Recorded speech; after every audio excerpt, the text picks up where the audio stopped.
Mwanamke ni nguzo ya jamii. Akisimama imara, jamii nayo imesimama. Kuelekea maadhimisho ya Siku ya Wanawake Duniani ambayo huadhimishwa kila mwaka ifikapo tarehe 8 Machi, wanawake wa Chuo Kikuu cha Dodoma UDOM wameanza shamra mbalimbali za kuhamasisha haki kwa wanawake na wasichana. Siku ya Wanawake Duniani imekuwa jukwaa kubwa muhimu kitaifa, hata katika ngazi ya chuo chetu cha Dodoma.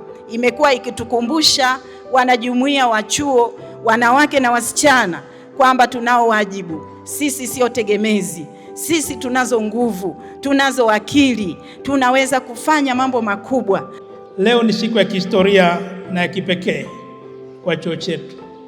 Tunapokusanyika hapa leo, hatusherekei tu jinsia, bali tunasherekea nguzo ya jamii, injini ya uchumi na kielelezo cha ustahimilivu ambaye ni mwanamke.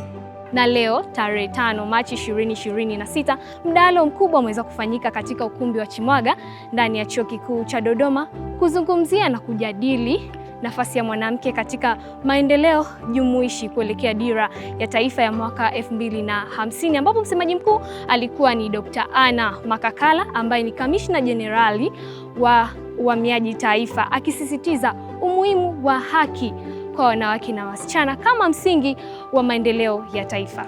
Ni wazi kuwa wanawake bado hawajafikia uwiano unaostahili katika nafasi za maamuzi. Ni lazima tuhakikishe wanawake wanapata nafasi katika serikali, sekta binafsi, taasisi za kifedha, vyombo vya maamuzi ya kitaifa. Uwakilishi sawa huleta maamuzi jumuishi na sera zinazogusa makundi yote ya jamii. Tukichukua hatua leo, tutakuwa tumejenga Tanzania yenye fursa sawa, sauti sawa na matumaini sawa kwa wote ifikapo 2050.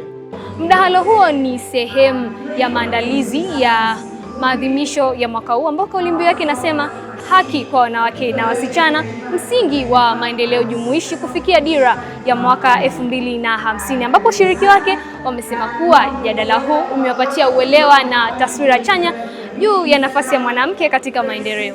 Jamii yetu haiko upande mmoja tu. Bila mwanaume au bila mwanamke hatuwezi jamii yetu ikaendelea. Wanawake tunahitajia kupewa nafasi katika nyanja mbalimbali, mfano nyanja za uongozi. Mwanamke akiongoza anaweza kusaidia kuleta maendeleo mapya katika nchi. Usawa si upendeleo, bali ni haki ya msingi.